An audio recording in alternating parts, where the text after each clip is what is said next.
प्रिय भाई और बहनों, आज का शुभ संदेश के लिए आप सभी को हम स्वागत करते हैं।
आज का संदेश परमेश्वर के दास नेल्सन थॉमस मुंबई से बांटा जाएगा। प्रार्थना के साथ सुनिए। परमेश्वर की स्तुति हो। आज के हमारे मनन के लिए आइए पढ़ेंगे जॉन्स गॉस्पेल चैप्टर 2 13 to 16। यूहन्ना का सुसमाचार 2 अध्याय 13 पद से लेकर 16 पद तक हम पढ़ेंगे। यहूदियों के फसह का पर्व निकट था और यीशु यरूशलेम गया और मंदिर में उसने बैल, भेड़ और कबूतर बेचने वालों और सराफों को बैठे हुए पाया और उसने ऋषियों का एक कोड़ा बनाया और उन सबको भेड़ों और बैलों के साथ मंदिर से बाहर निकाल दिया और सराफों के सिक्के बिखेर दिए और उनकी मेजों को उलट दिया। और उसने कबूतर बेचने वालों से कहा, इन्हें यहाँ से ले जाओ, मेरे पिता के घर को व्यापार का घर मत बनाओ। प्यारों, पिछले दिनों में हम प्रभु यीशु मसीह को करीब से पहचानने का प्रयास कर रहे हैं।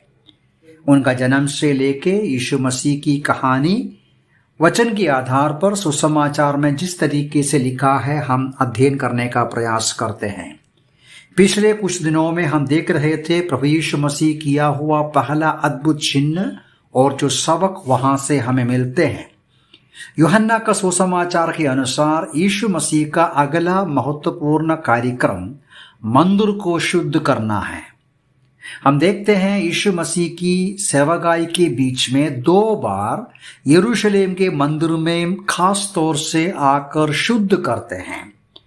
हम लोग पढ़ते हैं कि फसह का समय पर सारे यहूदी पुरुष मंदिर में यरूशलेम में आना है।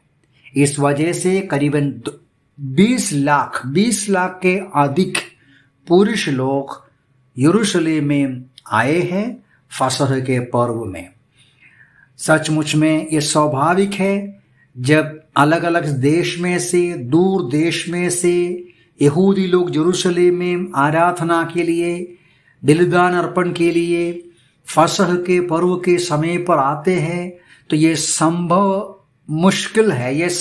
है कि दूर से उनको बलिदान का बकरी या भेंट या पक्षी को लेकर आना। इस वजह से हम पढ़ते हैं, हम समझते हैं, मंदिर के आजू बाजू में लोगों ने धंधा शुरू किया। क्या धंधा शुरू किया? जो भी इंसान दूर से आते हैं यहूदी, वो पैसा देकर बैल को खरीद सकते हैं, पक्षियों को खरीद सकते हैं, अर्पण कर सकते हैं। और उतना नहीं, यहूदी लोगों को, इन पुरुषों को टेम्पल टैक्स देना पड़ता है। वो जो टेम्पल टैक्स है 2 दिन का जो पगार है उसके अनुसार का पैसा मंदिर में डालना पड़ता है। लेकिन मंदिर में दूर देश के पैसा नहीं लेता, मंदिर का पैसा अलग पैसा होता है। इसलिए सराफों की आवश्यकता हो गया। मनी एक्सचेंज करने वालों का धंधा भी यरूशलेम के मंदिर के आजू बाजू में बढ़ गया। लेकिन जैसा साल बढ़ गया, ये जो मंदिर के सामने का बिजनेस मंदिर के अंदर प्रवेश किया। लगता है मंदिर के अधिकारियों ने उस धंधे को कंट्रोल कर दिया। बहुत बड़ा एक व्यापार, बहुत बड़ा पैसा कमाने का मार्ग के रूप में मंदिर का कार्यक्रम को इस्तेमाल किया। जानवरों को बेचते हैं, बहुत भाव में बेचते हैं, पैसे का एक्सचेंज किया जाता है, बहुत बड़ा कमीशन लेते हैं। इस परिस्थिति में यीशु मसीह उस मंदिर में आते हैं और इन भेड़ों को, बैलों को देखते हैं, धंधे वालों को देखते हैं और यीशु मसीह ऋषियों का एक कोड़ा बनाते हैं। इन भेड़ों को, बैलों को बाहर कर देते हैं और डांटते हैं, कहते हैं मेरे पिता के घर को व्यापार का घर मत बनाओ। प्रभु यीशु मसीह वास्तव में ये जो मंदिर का शुद्ध किया, 2 बार किया, ये पहली बार की बात है। कई सबक, लेसन्स हमें देते हैं। मैं केवल एक ही बात के ऊपर अब जोर दूंगा, विचार करूंगा, वो ये है, यीशु मसीह कहते हैं इन्हें यहां से ले जाओ, मेरे पिता का घर को व्यापार का घर मत बनाओ। परमेश्वर का भवन, आत्मिकता, प्रभु के लोगों का इकट्ठा होना पैसा कमाने का मार्ग नहीं होना चाहिए। यीशु मसीह उसमें बिल्कुल खुश नहीं है, परमेश्वर उसमें संतृप्त नहीं है।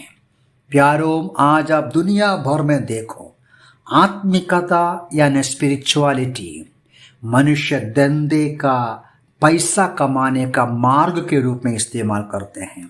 व्यक्तिगत रूप से करते हैं, अपने आप को गुरु कहते हुए, या संस्थाओं के रूप में करते हैं। साधारण लोग, मनुष्य जो कमजोर है या बीमार है, संकट में है, क्लेश में है, वो सोचते हैं कि पैसा डालने से या नारियल देने से या मुर्गी को अर्पण करने से या हमारे जो साधन को देने से उनका समस्या निकल जाएगा।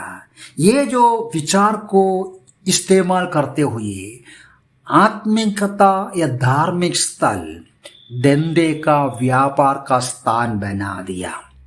हम इस बात को समझना है, यीशु मसीह उसका कड़ी निंदा करते हैं।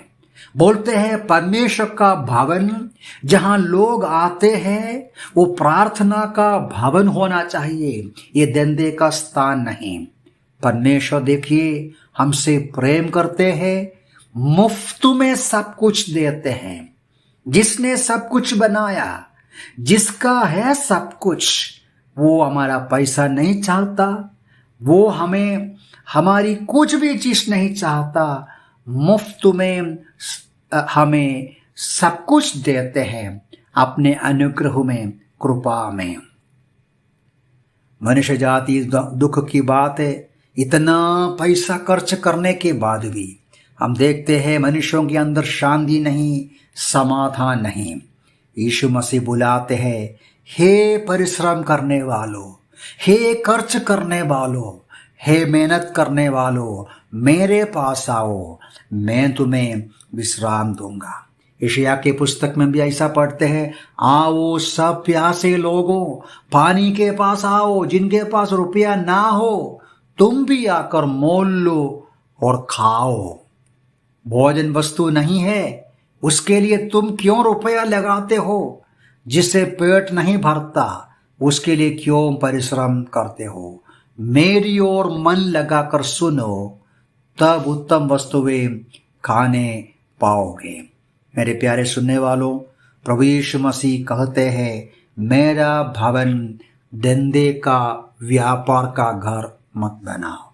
यीशु मसीह के पास आइए, आपको उद्धार मिलेगा मुफ्त में, आपको सौजन्य में मुफ्त में मिलेगा।